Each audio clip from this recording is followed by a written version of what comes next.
Hello everyone. आज हम जो है इस वीडियो में एप्लीकेशन देखेंगे। ये हमारे बोर्ड एग्जामिनेशन में आता है, हाई स्कूल बोर्ड एग्जामिनेशन में।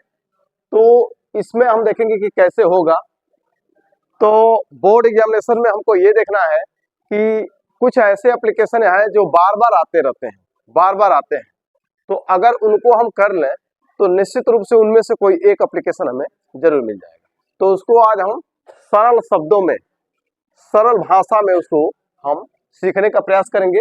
तो आज हम देखते हैं, आज का एप्लीकेशन हमारा होगा लीव फॉर मदर सिकनेस। ये एप्लीकेशन कई बार आया है बोर्ड एग्जामिनेशन में, इसलिए इसकी संभावना ज्यादा बनती है, इसलिए इसको देखते हैं। सबसे पहले हम ये ध्यान रखें कि ये जो हमारा एप्लीकेशन होगा वो इधर से भी बिल्कुल एक लाइन से शुरू हो, बिल्कुल एक लाइन से शुरू हो। ये ज्यादा इधर नहीं होना चाहिए, बिल्कुल एक सीध में शुरू होना चाहिए और इधर भी एक सीध में ही समाप्त होना चाहिए, बिल्कुल एक सीध में ही समाप्त होना चाहिए। बल्कि हम अगर हम चाहे तो एक लाइन खींच ले पेंसिल से या पेज को मोड़ दें और पेज को मोड़ करके हम ये देखें कि जहां मोड़ है या जहां लाइन है वहीं से हम लिखना शुरू करें। यहाँ देखिए मैंने एकदम बिल्कुल सीध में ही शुरू किया, सारी लाइन को एक ही सीध में हमने शुरू किया है। तो इसको हम देखने का प्रयास करेंगे। इधर भी देखिए, यहाँ भी मैंने प्रयास किया है कि ये भी बिल्कुल एक ही लाइन में, एक ही सीध में समाप्त हो, ज्यादा इधर उधर न रहे। तो चलिए इसको देखते हैं। Mother sickness, leave for mother sickness, माँ की बीमारी के लिए छुट्टी। तो सबसे पहले हम यहाँ लिखेंगे टू, आगे लिखेंगे उसके बाद से नीचे द प्रिंसिपल, उसके नीचे लिखेंगे अपने स्कूल का नाम और स्कूल आपका जहाँ पे है, जो स्थान है स्कूल का, जिस स्थान पे सिचुएटेड है उस स्थान का नाम लिखेंगे। और फिर उसके बाद से एक लाइन छोड़ेंगे, एक लाइन छोड़ेंगे यहाँ पे और फिर यहाँ पे लिखेंगे डेट। डेट में आपको शार्ट नहीं लिखना है, पूरा पूरा लिखना है। तो डेट को हम पूरा पूरा लिखेंगे। जैसे हमने यहाँ लिखा, आप एग्जाम डेट, एग्जाम के दिन का जो डेट होगा वही लिख दीजिएगा। तो हमने यहाँ पे लिखा 22 फरवरी, 22 फरवरी 2025, क्योंकि उस समय आप 2025 में होंगे। 22 फरवरी 2025 मान लीजिए अगर परीक्षा का डेट है तो वो हमने लिख दिया। फिर एक लाइन हमने छोड़ा, उसके बाद से हमने लिखा सब्जेक्ट। हमारा सब्जेक्ट क्या है? तो हमको माँ की बीमारी के लिए छुट्टी लेना है, इसलिए हम लिखेंगे लीव फॉर मदर्स सिकनेस। उसके बाद हम क्या लिखेंगे? नीचे लिखेंगे रेस्पेक्टेड सर, रेस्पेक्टेड सर। फिर यहाँ पे कामा वगैरह का ख्याल रखेंगे, यहाँ पे फुल स्टॉप रहेगा। फिर यहां से शुरू करते हैं मोस्ट रेस्पेक्टफुली। लगभग ज्यादातर के एप्लीकेशन में, ज्यादातर पे एप्लीकेशन में यही से शुरुआत हम करेंगे। Most respectfully I beg to say that. और यहां से जब हमारा एप्लीकेशन चेंज होगा, दूसरे विषय पर लिखना होगा, तो वहां से ही चेंज करना है। बाकी चीजें यहाँ पर, यहाँ तक तो हमको हर एप्लीकेशन में लिखना है। तो most respectfully I beg to say that my mother is suffering from typhoid. She is in the hospital. My father is not at home. My father is not at home. हमने यहाँ पे दिखाया कि my mother is suffering from typhoid. मेरी माँ typhoid से परेशान है, मतलब मेरी माँ को टाइफाइड की बीमारी, मतलब टाइफाइड से सफर कर रही है। तो यहाँ पे मैंने लिखा कि my mother is suffering from typhoid. फिर आगे हमने लिखा she is in the hospital, वो हॉस्पिटल में है। My father is not at home, मेरे पिताजी घर पर नहीं है। I have to look after her, मुझे उसकी देखभाल करनी है। So I need 5 days, 5 days, यहाँ पे डेज के पहले हमें एक कामा ऊपर लिखना होगा। आई need 5 days leave of absence. ये सारी चीजों को मैंने बड़े ही सरल वाक्यों में लिखा है, उसको हम आसानी से खुद भी बना के लिख सकते हैं। आगे हम लिखेंगे, उसके नीचे यहाँ पे एक लाइन छोड़ेंगे, यहाँ पे एक लाइन छोड़ेंगे ताकि ये पता चले कि हमने यहाँ पे पैराग्राफ चेंज किया है। फिर यहाँ से लिखेंगे I therefore request you to grant me 5 days leave of absence from dated 22 February 2025 to 27 February 2025 so that I may look after my mother. I shall be highly obliged. यहां भी एक line change कर देंगे, यहां line ना change करें, ऐसे ही लिखें I shall be highly obliged to you. यहां पे लिखेंगे थैंक यू, नीचे लिखेंगे योर्स। ये ध्यान रहे कि यहाँ पे योर नहीं योर्स होना चाहिए, यहाँ पे योर नहीं योर्स होना चाहिए। यहाँ पे लिखेंगे योर्स ओबीडियंटली, फिर नीचे नाम नहीं लिखेंगे, नाम अपना नहीं लिखेंगे, यहाँ केवल XYZ या ABC कुछ लिख देंगे, नाम अपना नहीं लिखेंगे। नीचे लिखेंगे क्लास 10th। तो ये रहा आज का एप्लीकेशन। अब इसके बाद से सब लोग कहोगे मिटा दो। अब इसके बाद से अगर हमें अपनी बीमारी के लिए लिखना हो, अगर हम खुद भी बीमार हैं उसके लिए लिखना हो, अच्छा ये लीव फॉर मदर सिकनेस, इस पर भी आया है क्वेश्चन, और लीव फॉर फादर सिकनेस, इस पर भी क्वेश्चन आया है। तो अगर हमको फादर सिकनेस पर लिखना है तो हमें कुछ करना नहीं है, केवल फादर की जगह पे अगर फादर की बीमारी पर लिखना है तो हम चाहे तो यहाँ पे मदर की जगह पे फादर कर देंगे, जहां जहां मदर है, जैसे यहाँ पे मदर है तो इसको फादर कर देंगे, और यहाँ पे माई मदर है तो मदर को फादर बना देंगे। उसी तरह से यहाँ सी है तो यहाँ ही बना देंगे, उसी तरह से यहाँ पे मदर कर देंगे, जहां फादर है वहां पे, जहां मदर है वहां फादर कर देंगे, और जहां फादर है वहां पे मदर कर देंगे। इससे हम पिता की बीमारी पर भी हम एप्लीकेशन लिख पाएंगे, उसमें भी ज्यादा परिवर्तन नहीं करना है। अब इसके बाद से अगर हम खुद भी बीमार हैं तो हम कैसे लिखेंगे, तो हम क्या करेंगे, यहाँ पे हम चाहें तो अगर हम अपनी बीमारी के लिए चाहते हैं तो लिखना है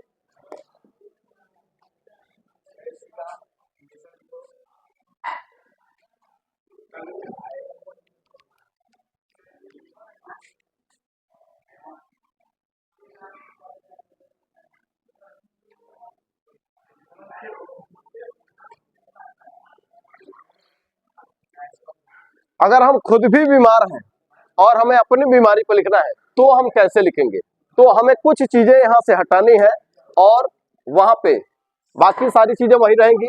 यहां मैंने लिखा, वहां पे था लीव फॉर मदर सिकनेस, यहाँ पे मैंने लिखा लीव फॉर सिकनेस। अगर हम खुद बीमार हैं तो हम इसको यहाँ पे लीव फॉर सिकनेस लिखेंगे, और यहाँ पे हमें क्या करना है माई मदर, तो यहां से इसको हटाएंगे और हम यहाँ पे क्या लिखेंगे, यहाँ पे लिखेंगे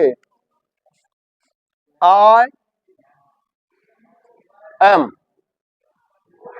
ये चीज हमने यहाँ पे बदल दिया। अगर हमें अपनी बीमारी के लिए लिखना है, अगर हम खुद भी बीमार हैं और छुट्टी चाहिए, तो यहाँ पे हमने माई मदर की जगह पे आई एम लिख दिया, वहां माई मदर इज था, यहाँ पे आई एम हो गया। और फिर यहाँ पे क्या करेंगे, थोड़ा सा हम बदलाव कर देंगे, सारी चीजें यहां तक वैसे ही है।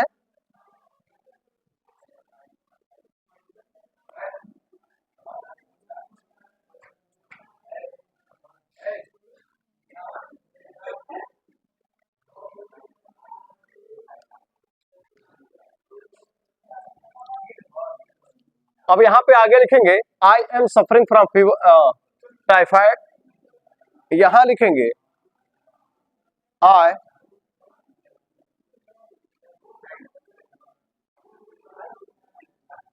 Have to C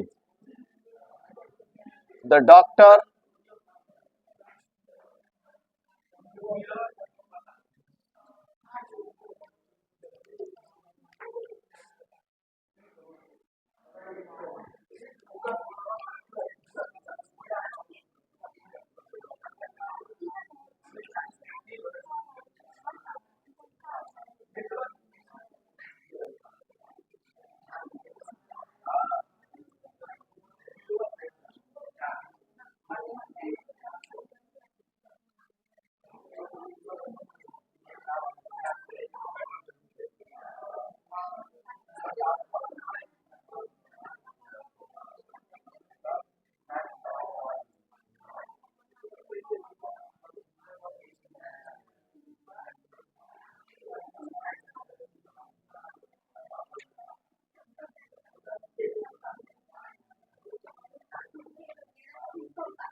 copy.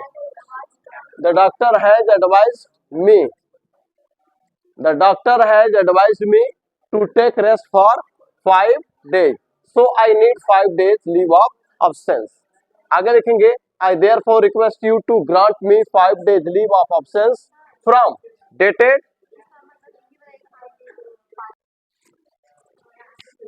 अब हमको ये भी दिख रहा है अगर मैरिज पार्टी पर आए, मैरिज पार्टी पर अगर छुट्टी लेना है तो कैसे हम लेंगे। तो देखिए मैरिज पार्टी पर भी अगर लेना है तो ज्यादा बदलाव नहीं करना है। बदलाव क्या होगा कि सब्जेक्ट जो होगा हमारा बदल जाएगा, सब्जेक्ट बदल जाएगा, सब्जेक्ट बदल जाएगा। इसके पहले हम लिखे थे लीव फॉर, इसके पहले वाले एप्लीकेशन में क्या क्या लिखे, leave for sickness, leave for mother sickness, फिर मैंने लिखा किस पर, इसके पहले हम क्या क्या लिखे थे, इसके पहले हम लिखे थे leave for sickness, leave for mother sickness, और फिर लिखे हम फुल फी कंसेशन, और फिर अगर हमको लिखना है leave for marriage party, marriage party के लिए छुट्टी भी मांगने के लिए कई बार एप्लीकेशन आता है, तो ये भी कई बार आया है क्वेश्चन। तो अगर लीव फॉर मैरिज पार्टी अगर लिखना है तो हम क्या करेंगे, केवल हमारा सब्जेक्ट यहाँ बदल जाएगा, leave for marriage party subject, और क्या बदल जाएगा, यहां तक तो बिल्कुल सेम है। Most respectfully I beg to say that, ये पिछले एप्लीकेशन में भी था, जितने भी एप्लीकेशन लिखे सब में था, यहां से थोड़ा बदल जाएगा। क्या, the marriage party of my cousin is to be arrange, the marriage party of my cousin, ये पैसिव वॉइस में बनाया गया है, पैसिव वॉइस में, the marriage party of my cousin is to be arrange at Kanpur on 4 March 2025, यानी कि मेरे cousin यानी चचेरे भाई या बहन दोनों हो जाएगा, कोई एक हो, मतलब कजिन में सिस्टर या ब्रदर नहीं लिखा जाता है कजिन के साथ, तो कजिन मतलब चचेरा भाई भी हो जाएगा, कजिन मीन्स चचेरा बहन भी, चचेरी बहन भी हो जाएगा, इसके साथ हम ब्रदर या सिस्टर नहीं लिखते, तो हम लिखेंगे the marriage of my cousin, मेरे कजिन की जो शादी है is to be arranged at Kanpur on 4 March 2025, यानी कि मेरे कजिन की शादी कब है, कानपुर में, और 4 मार्च 2025 को। I have to attend the marriage party, मुझे मैरिज पार्टी अटेंड करना है, मुझे मैरिज पार्टी अटेंड करना है किसका, अपने कजिन का। सो आई नीड, इसलिए हमें जरूरत है, ये लाइन हम पिछले एप्लीकेशंस में भी लिखे हैं, ये लाइन हम पिछले एप्लीकेशन में भी लिखे हैं, लीव फॉर सिकनेस पर भी लिखे हैं, लीव फॉर मदर्स इलनेस पर भी लिखे हैं, तो वहां भी ये लाइन लिखे थे, so I need 5 days leave of absence, तो ये वहां भी हम लिखे हैं, ये लाइन बदला क्या है, बस ये यहां से लेकर के यहां तक बदला है। और फिर अब हम लास्ट में हम लिखेंगे I therefore request you to grant me, ये चीज भी वहां पे भी लिखे थे, 5 days leave of absence, 5 days leave of absence, ये वहां भी हम लिखे थे। और फ्रॉम, अब यहाँ पे हम डेट केवल बदल दिए हैं, डेटेड 3 मार्च, अब आप जोड़ लेंगे, अगर 3 मार्च से हम लिए हैं तो 3 मार्च से 7 मार्च तक 5 दिन का कंप्लीट होगा, तो ये हो जाएगा सो that I may attend the marriage party of my cousin. बाकी सारी चीजें वैसे ही है, ये ध्यान रखेंगे कि ये बिल्कुल सीध में रहे, हमारा थोड़ा उतना व्यवस्थित नहीं है, देखिए आप जो है लिखिएगा तो व्यवस्थित रहे कि एक ही सीध में ये शुरू हो और एक ही सीध में समाप्त हो, तो यहाँ पे ये समाप्त हो जाएगा। ये थैंक यू भी लिख सकते हैं, थैंकिंग यू भी लिख सकते हैं, दोनों चलेगा।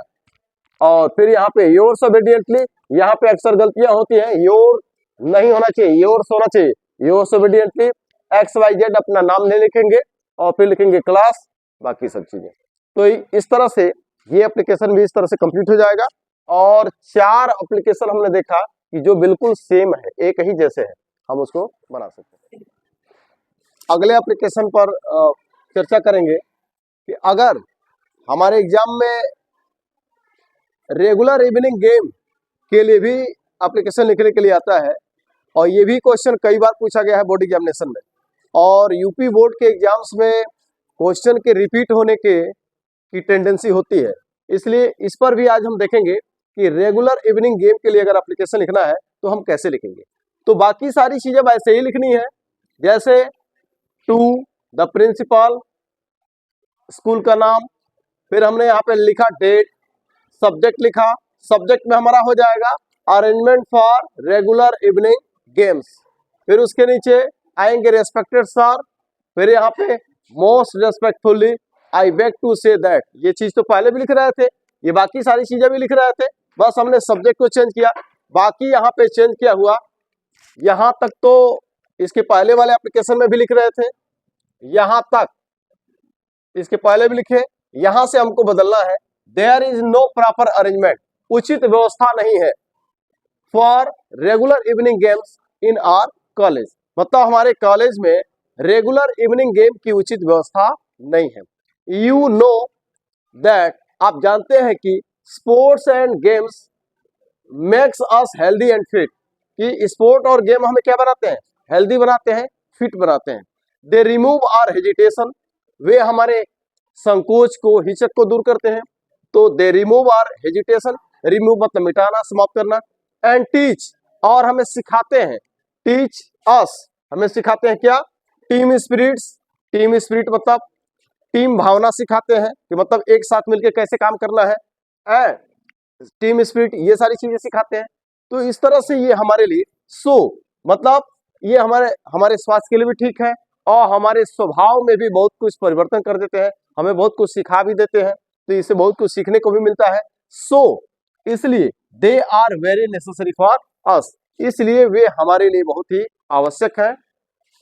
आई देयरफॉर रिक्वेस्ट यू, यह चीज भी वहां पिछले एप्लीकेशंस में भी लिखे थे, बदलना क्या है, to make, I therefore request you to make proper arrangement, मतलब टू मेक प्रॉपर अरेंजमेंट, उचित व्यवस्था करने के लिए, for regular evening games, please issue us, कभी कभी पेपर में यह भी देता है कि आप रिक्वेस्ट करिए कि request your principal to issue you 2 cricket bats and balls, ऐसे भी आ जाता है, तो अगर ये आता है तो उसको भी हम जोड़ देंगे, नहीं आया है तो भी हम जोड़ सकते हैं कि I therefore request you to make proper arrangement for regular evening games, please issue us 2 cricket bats and balls, और उसके नीचे वही चीज है, ये चीज यहाँ पर रखेंगे, आई शैल भी, ज्यादा गैप नहीं होना चाहिए, आई शैल भी, इसके नीचे गैप की जरूरत ही नहीं है, इसको हम लगातार लिखेंगे, इनके बीच में गैप देने की जरूरत नहीं है, लगातार ही लिखेंगे, इस लाइन को भी यहीं पे होना चाहिए, ज्यादा से ज्यादा एक लाइन आप छोड़ सकते हैं, इनको भी यहीं लिखेंगे, उसके बाद से नीचे थैंक यू या थैंकिंग यू, फिर योर्स ओबीडिएंटली XYZ क्लास 10, तो इस तरह से ये एप्लीकेशन आपका कंप्लीट होगा, बाकी अगले एप्लीकेशन में देखेंगे, सारी चीजें वैसे ही है, ये भी वैसे ही है, नहीं ये सारी चीजें, पहले वाला जो फॉर्मेट था हमारा एप्लीकेशन का, पहले वाले फॉर्मेट में ये क्या होता था, ये थोड़ा इधर होता था और ये थोड़ा इधर लिखते थे, लेकिन नहीं, इस वाले फॉर्मेट में बिल्कुल हमें सीध में ही लिखना है, ये जो फॉर्मेट है हमारा चेंज हो गया है, अब हमको उस फॉर्मेट में नहीं लिखना है, पहले ये सब चीजें हम उधर लिखते थे, ये उधर नहीं लिखना है। दूसरी चीज, ये सीध है बिल्कुल इस सीध में, पहले हम पैराग्राफ चेंज करते थे तो क्या करते थे, थोड़ा छोड़ के यहां से लिखते थे, लेकिन नहीं, अब सारी चीजें हमें लिखना शुरू करना है बिल्कुल एक सीध में, ये इधर नहीं होगा, बिल्कुल एक सीध में होना चाहिए, बल्कि आप एक लाइन खींच लें पेंसिल से और फिर लिखने के बाद उसको मिटा दें, और वैसे भी आप लाइन खींचते ही है, एग्जाम आप देते हैं तो लाइन खींचते हैं, तो लाइन खींचते हैं तो आप इधर से भी लाइन खींच लेंगे, और आपको ये ध्यान रहे कि बिल्कुल लाइन से ही वो जो लाइन आपने खींचा है बिल्कुल वहीं से शुरू करेंगे और बिल्कुल इस लाइन तक ही ले जाकर के उस सेंटेंस को खत्म कर देना है, यानी कि आपका इस लाइन से इधर और इस लाइन से इधर नहीं होना चाहिए। दूसरी चीज, ये बिल्कुल एक सीध में होना चाहिए, पहले वाले फॉर्मेट में क्या करते थे, ये थोड़ा इधर होता था, लेकिन अब इस फॉर्मेट में इस तरह से नहीं लिखना है, ये बिल्कुल नया फॉर्मेट होगा, तो ये अगर अपनी बीमारी के लिए लिखना है तो हम ये लिखेंगे। और एक एप्लीकेशन और आता है फीस माफी के लिए, लिख लिए क्या, लिख लिए, एक एप्लीकेशन और होगा फीस माफी के लिए, फुल फी कंसेशन, ये क्वेश्चन भी बहुत आया है, फुल फी कंसेशन, तो फुल फी कंसेशन पर कैसे लिखेंगे, यहां लिखेंगे, सब्जेक्ट को चेंज करेंगे, full fee concession,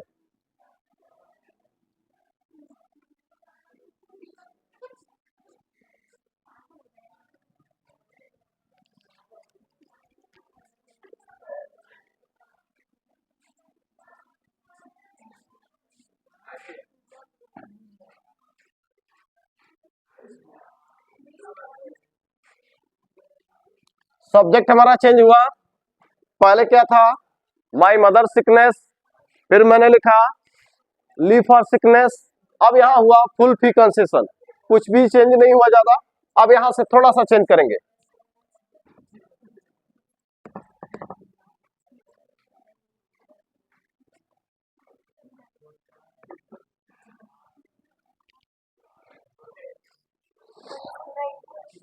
I therefore request you to grant me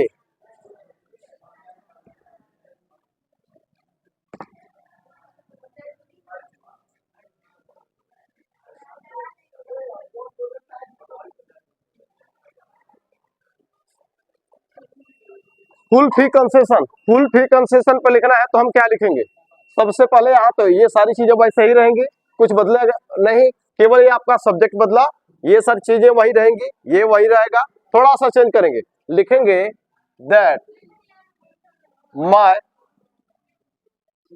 father is a poor farmer,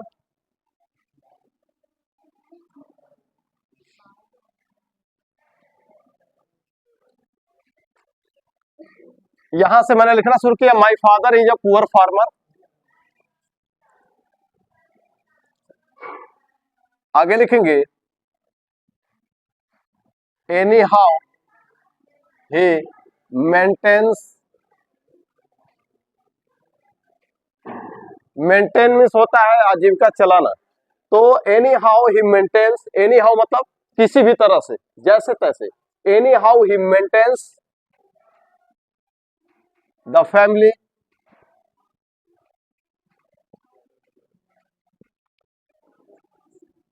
he is unable, unable to, unable means असमर्थ, तो he is unable to pay my fee, he is unable to pay my fee। अब यहां लिखेंगे, मैंने यहां लिखा कि my father is a poor farmer, मेरे पिताजी एक गरीब किसान है, एनी हाउ किसी भी तरह, ही मेंटेन्स द फैमिली, किसी भी तरह वह परिवार की आजीविका चलाते हैं, ही इज अनेबल टू पे माई फी, वह मेरा फीस चुकाने में असमर्थ है, सो इसलिए I need, I need, so I need full fee concession, full fee concession,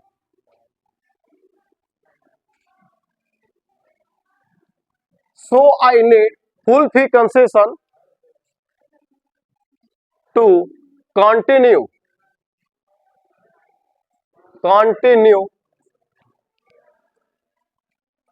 my further my my further education, to continue my further education,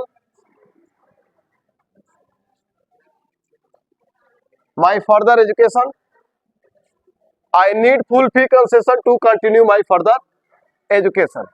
ये लाइन हमारी यही कंप्लीट होगी, और ये वाली जो लाइन होगी थोड़ा सा हम नीचे, ये करीब हो गई है, ये लाइन किनारे होगी, थोड़ी सी नीचे एक लाइन छोड़ के, I therefore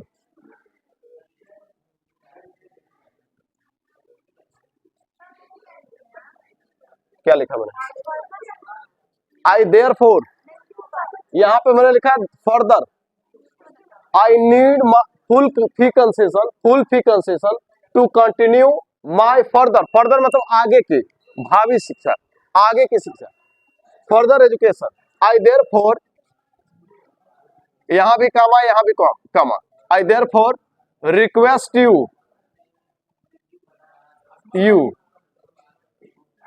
यहां पे आप एक लाइन बढ़ा सकते हैं कि I have been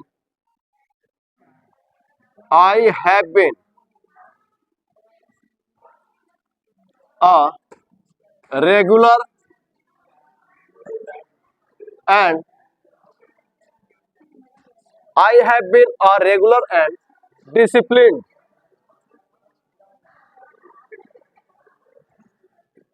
disciplined student.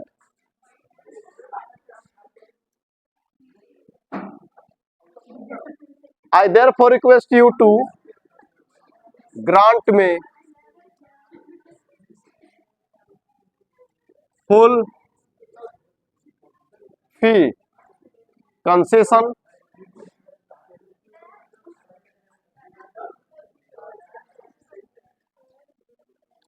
I therefore request you to grant me full fee concession so that I may continue my further education.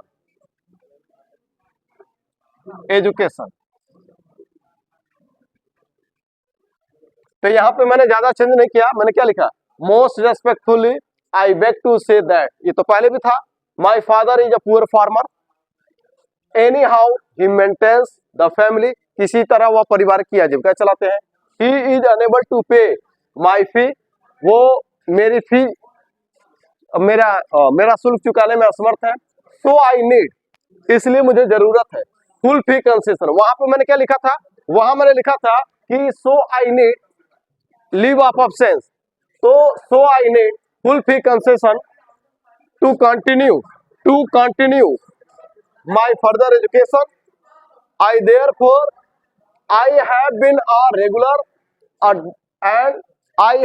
a regular and disciplined student. I therefore request you, यहाँ ये चीज वहां भी था, I therefore request you to grant me, यहाँ पे मैंने क्या लिखा, full fee concession so that I may continue my further education. तो ये रहा एक एप्लीकेशन, ये भी बहुत ही इंपॉर्टेंट क्वेश्चन है, कई बार ये क्वेश्चन पूछा गया है, माँ की बीमारी पर, पिता की बीमारी पर, और ये क्वेश्चन कई बार पूछा गया है। तो अगर ये 4 एप्लीकेशन जो है इससे कवर हो जाएगा। एप्लीकेशन को देखेंगे, कभी कभी एप्लीकेशन इस बात के लिए लिखना पड़ता है प्रिंसिपल के पास कि कॉलेज लाइब्रेरी, कॉलेज की जो लाइब्रेरी है उसमें किताबों की पर्याप्त व्यवस्था नहीं है, न्यूज़पेपर की व्यवस्था नहीं है, मैगजीन की व्यवस्था नहीं है। जो अच्छे विद्यालय होते हैं वहाँ लाइब्रेरी होती है, और लाइब्रेरी में बच्चों को किताबें दी जाती हैं, उनको मैगजीन या न्यूज़पेपर मिलता है ताकि बच्चे पढ़ेंगे, उनका ज्ञान उससे बढ़ेगा।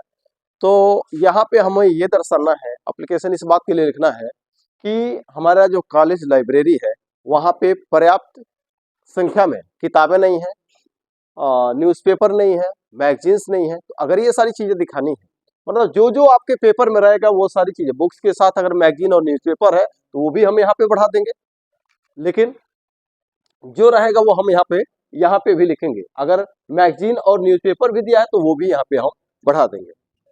खैर आगे बढ़ते हैं। तो सबसे पहले हमको ये लिखना है, टू द प्रिंसिपल, विद्यालय का नाम, और यहाँ पे एक लाइन छोड़ेंगे, फिर यहाँ पे लिखें डेट, फिर एक लाइन छोड़ें, फिर यहाँ पे लिखें सब्जेक्ट में वो चीज लिखेंगे जिस समस्या के लिए हम लिख रहे हैं, जो हमारा सब्जेक्ट होगा बहुत बड़ा नहीं होगा। फिर उसके बाद से यहाँ पे लिखेंगे रेस्पेक्टेड सर, अब फिर यहाँ से लिखना शुरू करेंगे, most respectfully I beg to say that.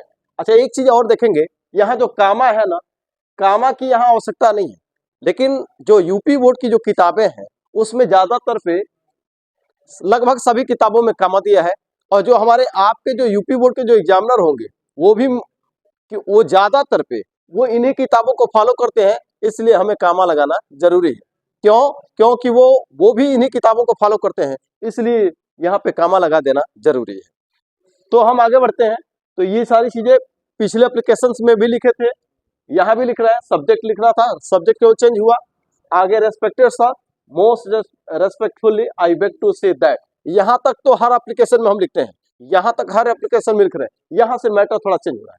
क्या, दैट की बात say that there is no proper arrangement, proper मतलब उचित, अरेंजमेंट मतलब व्यवस्था, उचित व्यवस्था नहीं, किसके लिए, for sufficient books, sufficient means पर्याप्त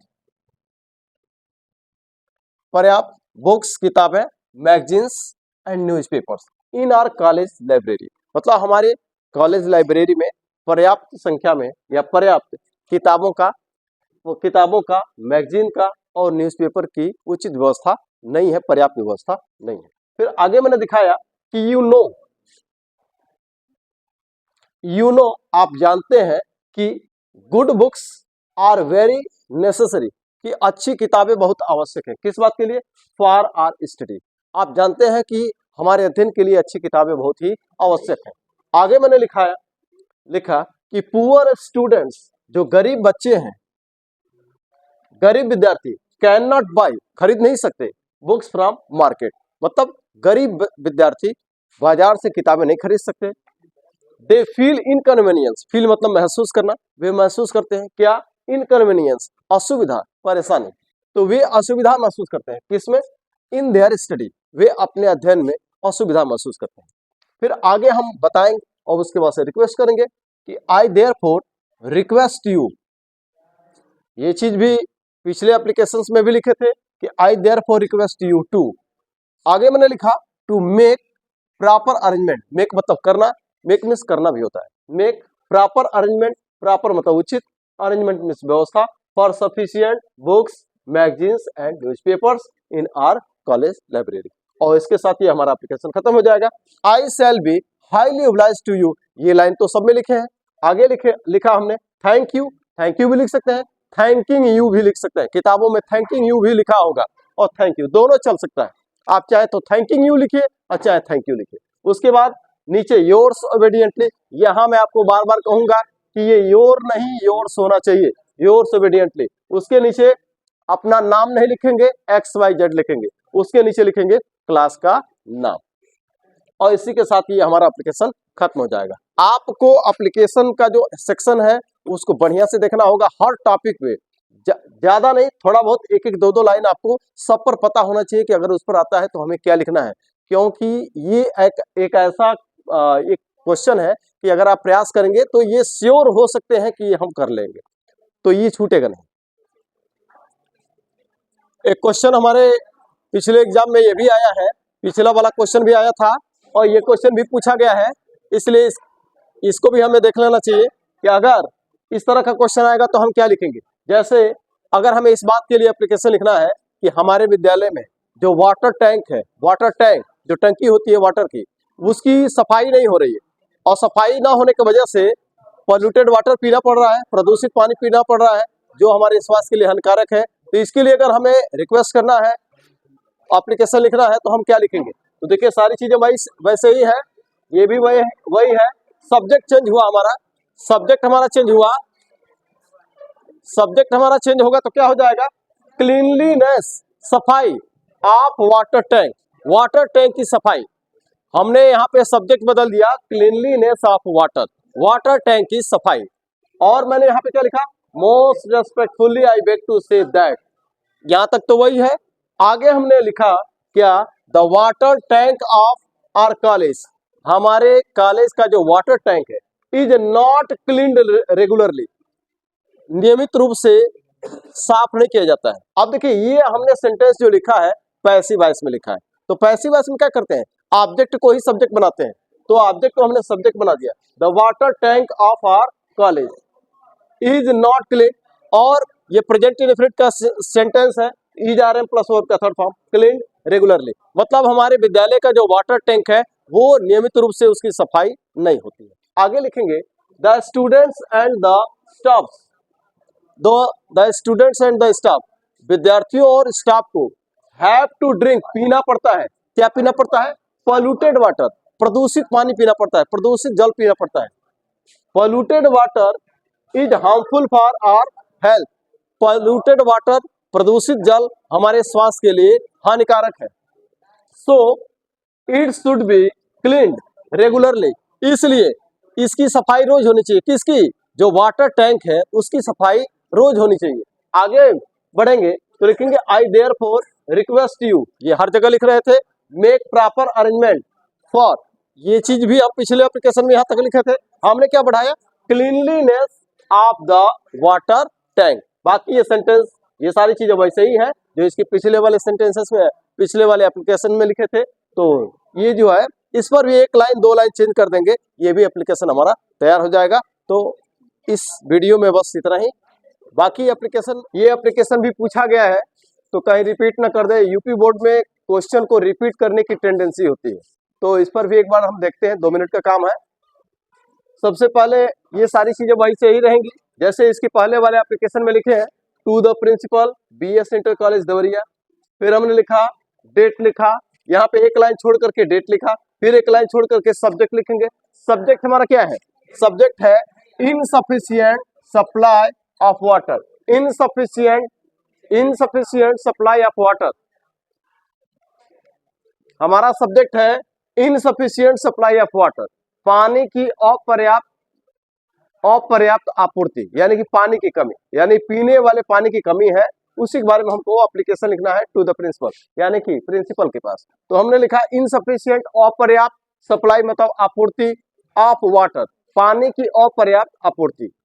आगे बढ़ते हैं, यहाँ पे लिखेंगे रेस्पेक्टेड सर, फिर नीचे लिखेंगे most respectfully I beg to say that. यहाँ तक तो हर जगह लिखते हैं, यही चीज हर एप्लीकेशन में लिखे हैं। आगे हमने लिखा there is no proper arrangement, there is no proper arrangement. इसके पहले भी कई एप्लीकेशन में ये लाइन हम लिख चुके हैं, तो हमने लिखा there is no proper arrangement, उचित व्यवस्था नहीं है, किसकी?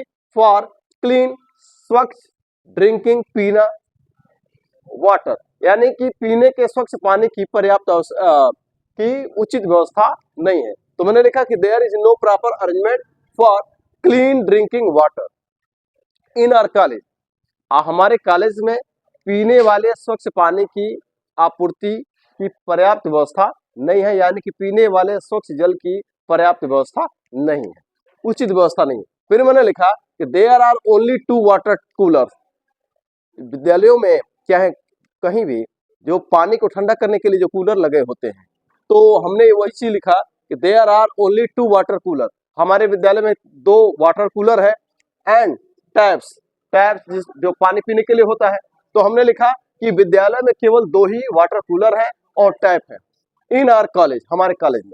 We see a big crowd, अब संख्या ज्यादा है, अगर 2 ही वाटर टैप होगा तो वहां भीड़ तो लग जाएगी। तो कह रहा है कि we see a big crowd, हम एक बड़ी भीड़ देखते हैं, बिग में बड़ा, क्राउड में भीड़, एक बड़ी भीड़ देखते हैं कहाँ पे?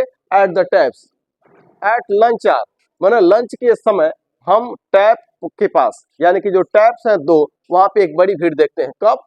To the taps at lunch hour, माने लंच के समय, लंच आवर मतलब लंच के समय, लंच के समय हम एक बड़ी भीड़ देखते हैं कहाँ? टैप के पास। द लिटिल चिल्ड्रन, जो छोटे बच्चे हैं, कैन नॉट टेक वाटर, छोटे बच्चे पानी नहीं ले सकते भीड़ में। इन द क्राउड, भीड़ में छोटे बच्चे पानी नहीं ले सकते या नहीं ले पाते हैं, नहीं ले सकते हैं, नहीं ले पाते हैं। कैन, तो छोटे बच्चे भीड़ में पानी नहीं ले पाते हैं, इसके लिए भी हम कैन का प्रयोग करेंगे। फिर हमने लिखा कि we should arrange more, we should arrange, हमें व्यवस्था करनी चाहिए, अरेंज मीन्स व्यवस्था करना, हमें व्यवस्था करना चाहिए मोर वाटर कूलर्स, और मोर मीन्स और अधिक वाटर कूलर की और टैप की व्यवस्था करनी चाहिए। आगे मैंने लिखा यहाँ पे, एक लाइन छोड़ेंगे फिर पैराग्राफ चेंज करके यहाँ पे लिखेंगे। लाइन छोड़ने का उद्देश्य क्या? कि आपको लगे कि यहाँ पे जो कॉपी चेक करे एग्जामिनर को ये लगे कि आपने लाइन यहाँ पे चेंज किया है, यानी कि पैराग्राफ आपने यहाँ चेंज किया है। तो यहाँ पे लिखेंगे आई देयरफॉर, इसलिए, रिक्वेस्ट यू टू, इसलिए मैं आपसे निवेदन करता हूँ, क्या करने के लिए? टू अरेंज, व्यवस्था करने के लिए, more water coolers and taps in our college, कि हमारे विद्यालय में, हमारे कॉलेज में और अधिक वाटर कूलर और वाटर टैप की व्यवस्था करने के लिए मैं आपसे निवेदन करता हूं। इसके साथ में यहाँ पे एक लाइन और लिखेंगे, I shall be highly obliged to you, ये तो हर जगह लिखे हैं, हर एप्लीकेशन में लिखे हैं। आगे लिखेंगे नीचे थैंक यू या थैंकिंग यू, दोनों में से कोई एक, थैंक यू या थैंकिंग यू, यहाँ फुल स्टॉप दिया। फिर मैंने लिखा योर्स ओबीडिएंटली, नीचे लिखेंगे XYZ, नाम नहीं लिखेंगे, फिर नीचे लिखेंगे अपना क्लास 10। तो इसके साथ ही हमारा एप्लीकेशन खत्म होगा, ये भी एक देख लेंगे। अगर आपको एप्लीकेशन लिखना हो कैरेक्टर सर्टिफिकेट के लिए, ये एप्लीकेशन जो है बार बार रिपीट करता है यूपी बोर्ड के एग्जाम्स में, तो कैरेक्टर सर्टिफिकेट के लिए या ट्रांसफर सर्टिफिकेट के लिए, तो दोनों में से कुछ भी आए, आपको मैटर वही लिखना है, बस फर्क क्या है? अगर कैरेक्टर सर्टिफिकेट आया है तो इस पर लिखेंगे, ये लिखेंगे, और अगर ट्रांसफर सर्टिफिकेट लिखा है, अगर आया है, तो आप इसी को कैरेक्टर सर्टिफिकेट की जगह पे लिख देंगे, मतलब मैटर वही है, बस ये जो कैरेक्टर सर्टिफिकेट है, अगर ट्रांसफर सर्टिफिकेट पर लिखना है तो इसको इसके जगह पे लिख देंगे, बाकी कुछ भी बदलना नहीं है। जहां आप कैरेक्टर सर्टिफिकेट लिखा गया है वहां पे आप ट्रांसफर सर्टिफिकेट लिख देंगे, अगर लिविंग सर्टिफिकेट लिखा है तो लिविंग सर्टिफिकेट लिख देंगे, बाकी सारे मैटर वही रहेंगे, लेकिन ये क्वेश्चन जो है बार बार रिपीट हुआ है यूपी बोर्ड में, इसलिए इसको भी हम देखेंगे आज कि इसको कैसे लिखना है। तो सबसे पहले ये सारी चीजें तो हम हमेशा लिखते रहे हैं, हर एप्लीकेशन में लिखे हैं, to the principal BS inter college जो भी है आपका पता। फिर यहाँ पे मैंने डेट लिखा, एक लाइन छोड़ा, फिर यहाँ एक लाइन छोड़ा, सब्जेक्ट लिखा, request for a character certificate. अगर ट्रांसफर सर्टिफिकेट पे लिखना है, लिविंग सर्टिफिकेट पे लिखना है, तो यहाँ पे कैरेक्टर सर्टिफिकेट की जगह पे ट्रांसफर सर्टिफिकेट लिख देंगे। आगे लिखेंगे रेस्पेक्टेड सर, उसके बाद से most respectfully I beg to say that. यहाँ तक तो हर एप्लीकेशन में लिखे हैं। आगे लिखेंगे, कुछ कारण दिखाएंगे कि आखिर हमको ट्रांसफर सर्टिफिकेट क्यों चाहिए या फिर कैरेक्टर सर्टिफिकेट क्यों चाहिए। ये तब जरूरत पड़ती है जब हमको दूसरे विद्यालय में एडमिशन लेना है तब। तो हम क्यों दूसरे विद्यालय में एडमिशन लेना चाहते हैं उसका एक कारण दिखाएंगे। तो मैंने यहाँ पे लिखा कि my father has been transferred, मेरे पिताजी ट्रांसफर हो गए हैं, यानी कि उनका ट्रांसफर हो गया। कहाँ पे? टू गोरखपुर, गोरखपुर ट्रांसफर हो गया। हमने कुछ दिखाया ऐसा कारण। फिर मैंने लिखा I have to take admission, मुझे एडमिशन लेना है। कहाँ? टू GIC गोरखपुर, तो मुझे GIC गोरखपुर में एडमिशन लेना है। फिर सो आई नीड, इसलिए मुझे जरूरत है, आई नीड मतलब मुझे जरूरत है, so I need a character certificate, इसलिए मुझे एक कैरेक्टर सर्टिफिकेट की जरूरत है। फिर अब यहाँ पे थोड़ा हम बताएंगे कि हम हाई स्कूल पास कब किए, भाई वो सब डिटेल भी देंगे। तो मैंने लिखा I passed high school from your college, मैंने हाई स्कूल पास किया फ्रॉम योर कॉलेज, आपके कॉलेज से, इन 2024, इन 2024 2024 में, इन फर्स्ट डिवीजन में। I have been a regular, ये भी हम देंगे कि जब फीस माफी की बात करें, इसकी बात करें, कैरेक्टर सर्टिफिकेट की बात करें, तो यहाँ पे ये सब देना चाहिए कि I have been a regular and disciplined student, मैं एक नियमित और अनुशासित छात्र रहा हूं। देखिएगा एक चीज मैंने यहाँ पे लिखा है has been, has been, has been का मतलब यहाँ पे क्या है? अगर यहाँ पे लिखे हैं इज, तो इज का मतलब है। ये मैंने लिखा है यहाँ पे हैव बीन या हैज बीन, तो हैव बीन या हैज बीन का मतलब क्या है? टू बी वर्ब के रूप में अगर हम इसको लिखते हैं तो इसका मतलब कि रहा है या रहे हैं। तो मैंने यहाँ पे लिखा I have been a regular and disciplined student, तो मतलब मैं एक अनुशासित और एक नियमित विद्यार्थी रहा हूं। अगला मैंने लिखा, फिर यहाँ पे हमने पैराग्राफ यहाँ चेंज करेंगे और फिर दूसरा पैराग्राफ शुरू करेंगे। आई देयरफॉर रिक्वेस्ट यू, तो यहाँ इतना भी तो हम हर जगह लिखते हैं, हर एप्लीकेशन में लिखते रहे, बस आगे बढ़ाना है थोड़ा सा। क्या? टू इश्यू, इश्यू मतलब होता है जारी करना, जारी करना मतलब देना। तो to issue me a character certificate so that I may take admission there, ताकि मैं वहां पे एडमिशन ले सकूं। आगे मैंने लिखा I shall be highly obliged to you, मैं मतलब I shall be highly obliged to you, तो एक तरीके से अपना सम्मान प्रकट करने के लिए ये लाइन हम लिखते हैं कि मैं आपका जो है कृतज्ञ रहूंगा। फिर आगे मैंने यहाँ पे लिखा थैंक यू या थैंकिंग यू, जो आप चाहें वो लिख दीजिए, थैंकिंग यू लिखिए चाहे थैंक यू लिखिए। फिर योर्स ओबेडिएंटली, फिर नीचे XYZ, नाम नहीं लिखना है। फिर मैंने यहाँ पे लिखा क्लास 10। तो इसके साथ ही हमारा एप्लीकेशन कंप्लीट होता है। अब अगले एप्लीकेशन को देखेंगे। अगर हमको ऐसा एप्लीकेशन लिखना हो कि जैसे एक ही विद्यालय के एक क्लास के बच्चे, जैसे 9th के बच्चे क्लास 10th के बच्चों के साथ क्रिकेट मैच खेलना चाहते हैं, इस तरह का भी एप्लीकेशन पूछा गया है। तो अगर इस तरह का एप्लीकेशन आएगा तो हम कैसे लिखेंगे कि जैसे अगर हमको एक एप्लीकेशन लिखना है प्रिंसिपल के पास कि क्लास 9th के बच्चे क्लास 10th के बच्चों के साथ क्रिकेट मैच खेलना चाहते हैं, तो उसके लिए हम कैसे एप्लीकेशन लिखेंगे। तो बाकी चीजें वैसे ही रहेंगी जो इसके पहले वाले एप्लीकेशन में दिया मैंने कि to the principal BS inter college Deoria, जो भी है 25 फरवरी, यह एग्जाम का डेट आप लिखिएगा, या कोई भी डेट लिखिएगा, एग्जाम का भी डेट लिख सकते हैं और भी कोई डेट लिख सकते हैं। आगे लिखेंगे सब्जेक्ट, सब्जेक्ट हमारा क्या होगा?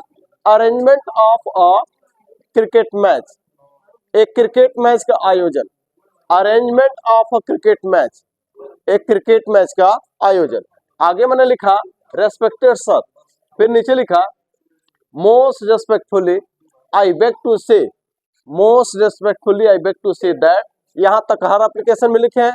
आगे लिखा हमने the students of class 9th, the students of class 9th, class 9th के विद्यार्थी वांट चाहते हैं टू प्ले खेलना चाहते हैं, अ फ्रेंडली क्रिकेट मैच एक फ्रेंडली क्रिकेट मैच खेलना चाहते हैं, एक मित्रवत क्रिकेट मैच खेलना चाहते हैं, फ्रेंडली क्रिकेट मैच खेलना चाहते हैं with the students of class 10, यानी कि क्लास 9 के बच्चे क्लास 10 के बच्चों के साथ या विद्यार्थियों के साथ एक फ्रेंडली क्रिकेट मैच खेलना चाहते हैं। कह रहा है कि ऑन द कॉलेज ग्राउंड पर खेलना चाहते हैं। इट विल फील अस नहीं, चलिए ठीक है, it will feel us with team spirit, ये क्या करेगा, हमें टीम स्पिरिट से भरेगा, टीम भावना से भरेगा। टीम भावना का मतलब क्या होता है, टीम भावना का मतलब होता है मिलकर काम करने की भावना, मिलकर काम करने की भावना। तो यही कह रहा है कि it will feel us with team spirit, यह हमें क्या करेगा, यह हमें टीम स्पिरिट से भर देगा, यानी कि हमारे अंदर साथ मिलकर काम करने की भावना भरेगा, ठीक है ना। तो कह रहा है, फिर आगे मैंने लिखा we can play the match at any date, हम यह मैच किसी भी डेट पर खेल सकते हैं, हम यह मैच किसी भी डेट पर खेल सकते हैं, अकॉर्डिंग टू यू, आपके अनुसार, मतलब आप जैसा भी डिसाइड करेंगे आपके अनुसार हम ये मैच किसी भी डेट पर खेल सकते हैं। फिर वही चीज मैंने यहाँ पे लाइन चेंज किया, पैराग्राफ चेंज किया, फिर मैंने लिखा I therefore request you to, यहाँ तक तो हर जगह लिखते हैं। फिर हमने लिखा कि arrange a friendly cricket match between the students of class 9 and class 10। इसलिए मैं आपसे रिक्वेस्ट करता हूं, किस बात के लिए, मैं आपसे निवेदन करता हूं क्लास 9th और 10th के विद्यार्थियों के बीच में क्रिकेट मैच आयोजित करने के लिए आपसे मैं निवेदन करता हूं। बाकी we shall be oblige to you, अब यहाँ पे क्या है, ये जो आप एप्लीकेशन लिख रहे हैं और क्लास 9th के सारे बच्चों की तरफ से लिख रहे हैं, आप क्लास 9th के हैं तो आप ये जो लिख रहे हैं एप्लीकेशन वो क्लास 9th के सारे बच्चों के की तरफ से लिख रहे हैं, उनके बिहाफ पे लिख रहे हैं। इसलिए यहाँ पे मैंने लिखा है वी शैल बी, यहाँ पे आई, इसके पहले वाले में हर जगह हम आई लिख रहे थे क्योंकि वो क्या था, केवल आपका पर्सनल था, एक आपका व्यक्तिगत था, लेकिन ये आपका नहीं है, ये पूरे 9th के बच्चों के तरफ से आप लिख रहे हैं। तो यहाँ लिखेंगे कि we shall be highly obliged to you, फिर नीचे लिखेंगे थैंक यू, अच्छा है थैंकिंग यू, जो आप लिखते हैं थैंक यू या थैंकिंग यू दोनों चलेगा। फिर मैंने लिखा योर्स ओबीडियंटली, यहाँ पे मैंने लिखा है XYZ और यहाँ पे अपने क्लास का नाम लिखा अपने क्लास 9। तो इसके साथ ही एप्लीकेशन खत्म हुआ। अब अगला हमारा एप्लीकेशन इस विषय पर होगा कि अगर हमारे कॉलेज की टीम दूसरे कॉलेज की टीम से मैच खेलना चाहती है तो उस कॉलेज के प्रिंसिपल से हम क्या करेंगे, उस कॉलेज के प्रिंसिपल से एप्लीकेशन लिखेंगे। लेकिन यह ध्यान रहे कि यहाँ पे उस कॉलेज का नाम कुछ और होगा, ये कॉलेज का नाम हम यहाँ पे क्या कर देंगे, बदल देंगे।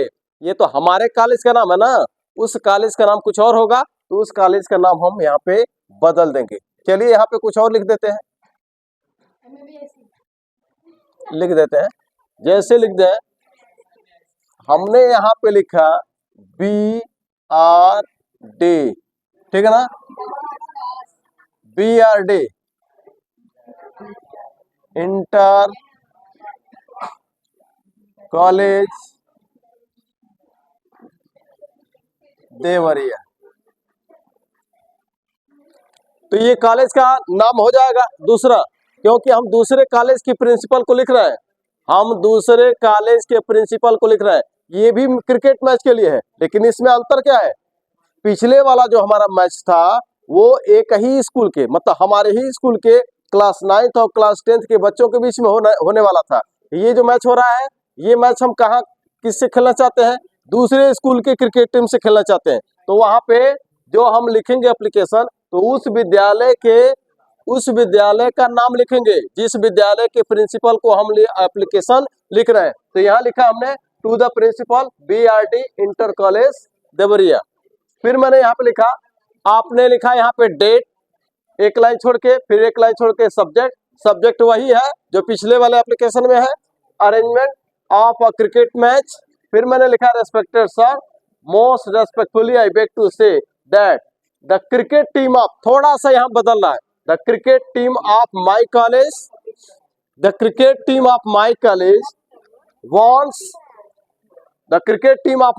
wants to play a friendly cricket match with the cricket team of your college। On your college ground. आगे मैंने लिखा it will fill us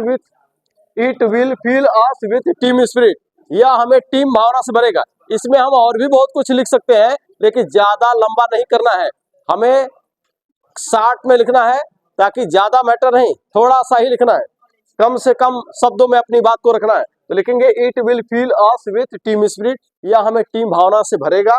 we can play the match at any date, हम यह मैच किसी भी date पे खेल सकते हैं। अकॉर्डिंग टू यू, हम आपके अनुसार यह मैच किसी भी डेट पर खेल सकते हैं।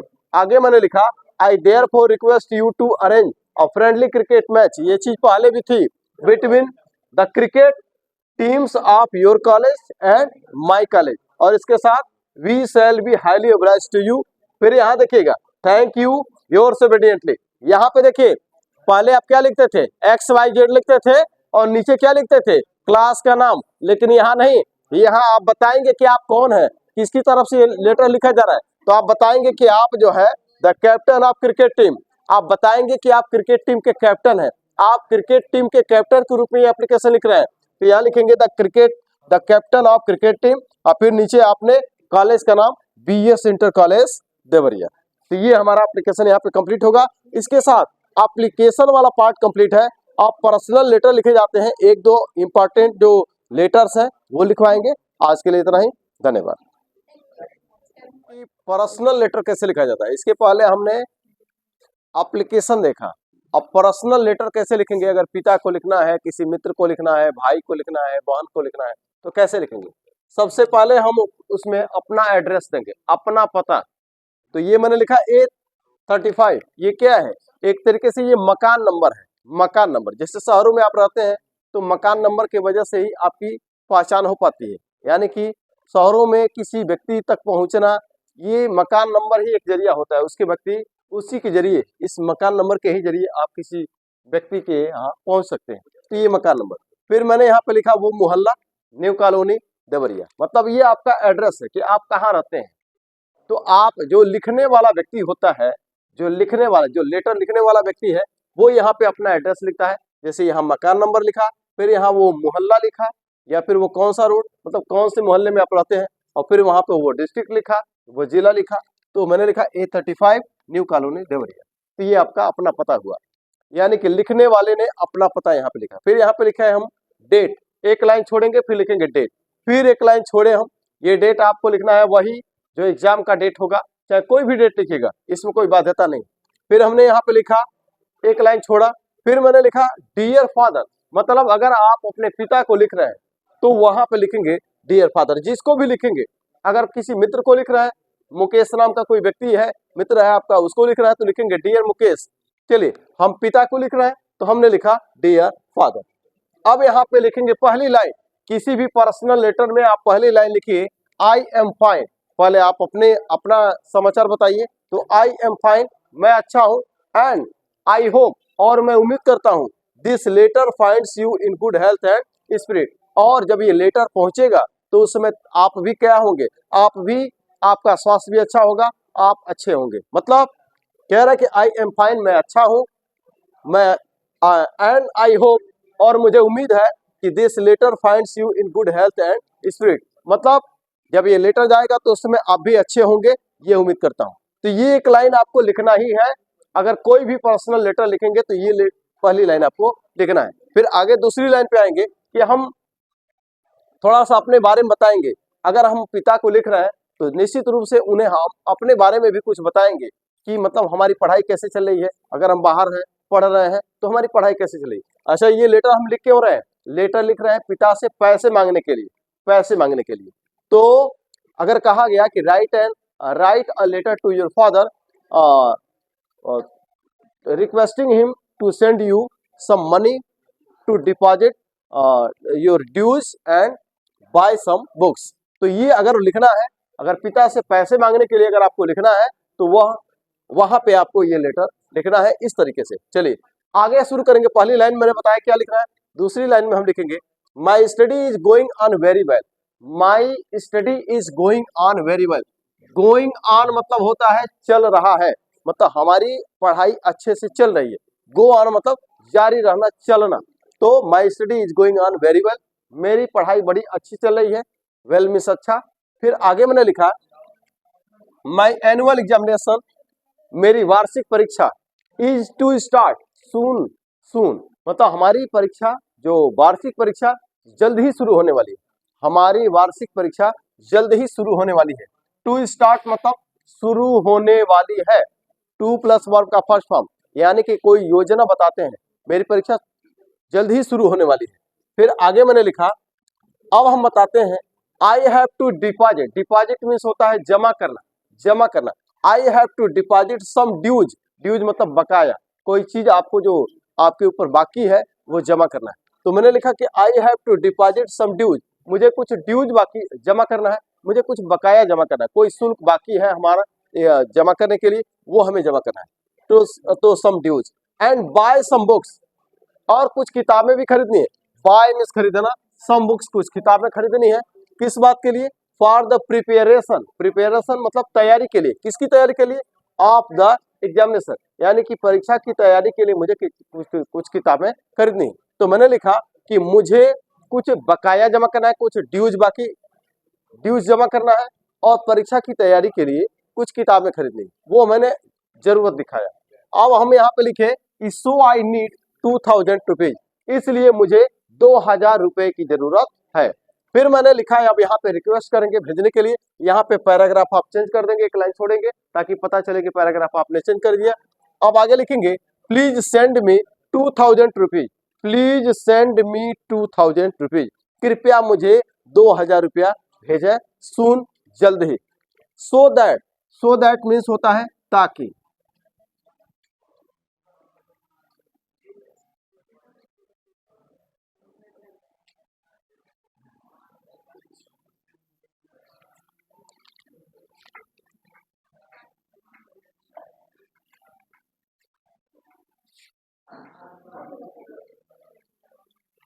हमने लिखा कि प्लीज सेंड मी 2000 रुपीज सून, कृपया मुझे 2000 रुपया तुरंत भेजें, सो दैट ताकि, और सो दैट की बात से हम दो शब्द यूज करते हैं, एक होता है मे और एक होता है माइट। अगर हमारा सेंटेंस प्रेजेंट टेंस या फ्यूचर टेंस में चल रहा है तो सो दैट के बाद से मे का यूज करेंगे, और अगर हमारा सेंटेंस पास्ट टेंस में चल रहा है तो सो दैट के बाद हम माइट का यूज करेंगे।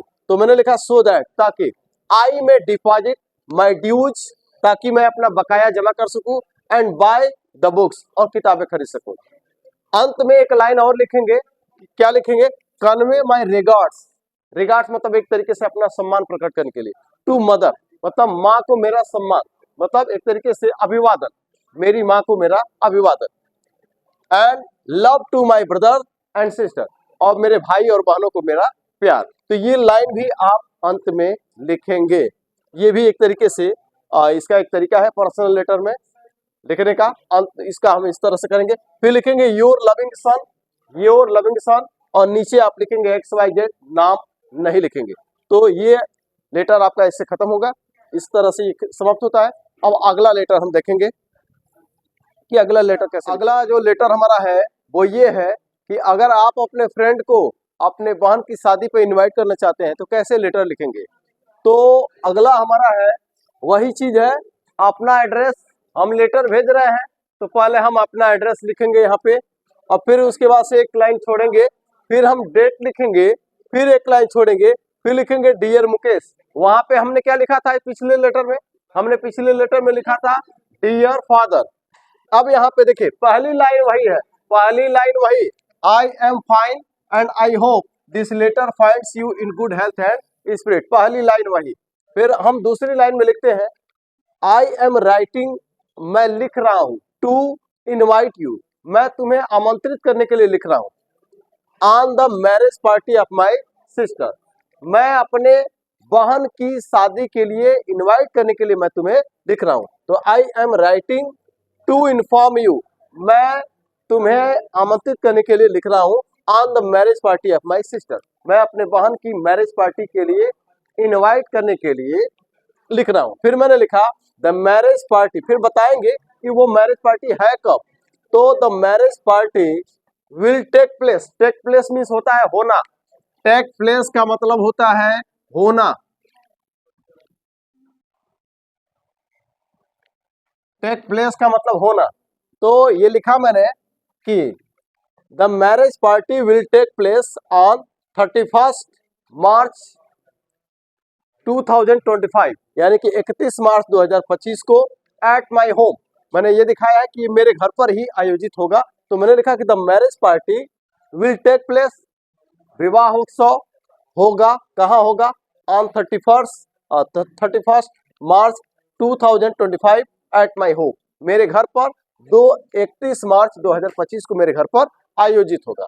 फिर मैंने लिखा आई इनवाइट यू, मैं तुम्हें इनवाइट करता हूँ, विथ योर पेरेंट्स, मैं तुम्हारे माता पिता के साथ तुम्हें इनवाइट करता हूँ, मैं तुम्हारे माता पिता के साथ तुम्हें इनवाइट करता हूँ। कह रहा है कि आई शैल बी वेरी हैप्पी, मैं बहुत प्रसन्न होऊंगा, यानी कि मुझे बहुत प्रसन्नता होगी, if you attend the marriage party, यदि तुम ये मैरिज पार्टी अटेंड करते हो, विथ योर पेरेंट्स, यदि तुम अपने माता पिता के साथ ये मैरिज पार्टी अटेंड करते हो तो मैं बहुत प्रसन्न होऊंगा, मुझे बहुत प्रसन्नता होगी। फिर लास्ट में मैंने लिखा convey my regards to your parents.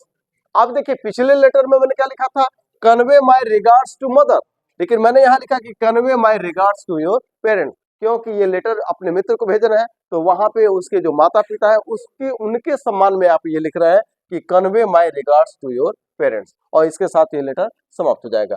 फिर यहाँ पे मैंने लिखा योर लविंग फ्रेंड, वहां पे लिखे थे योर लविंग सन लिखे थे, यहाँ पे लिखा है योर लविंग फ्रेंड, और यहाँ पे नीचे XYZ, अपना नाम नहीं लिखना है, केवल XYZ लिख देना है। इसके साथ ये लेटर आपका देखेंगे, और ये हमारा लास्ट लेटर होगा, इसके बाद ये वाला हमारा पार्ट कंप्लीट हो जाएगा।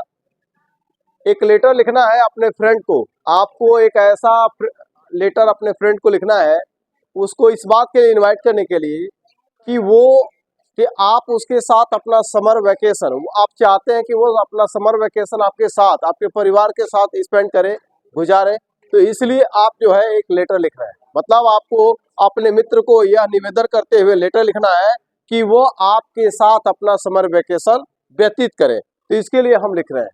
तो बाकी सारी चीजें वैसे ही लिखेंगे। सबसे पहले हम अपना एड्रेस लिखेंगे, तो अपना एड्रेस मैंने लिखा, उसके बाद से डेट लिखा, उसके बाद से किसको लिख रहे हैं, अगर राहुल नाम का आपका मित्र है उसको लिख रहे हैं तो लिखेंगे डियर राहुल।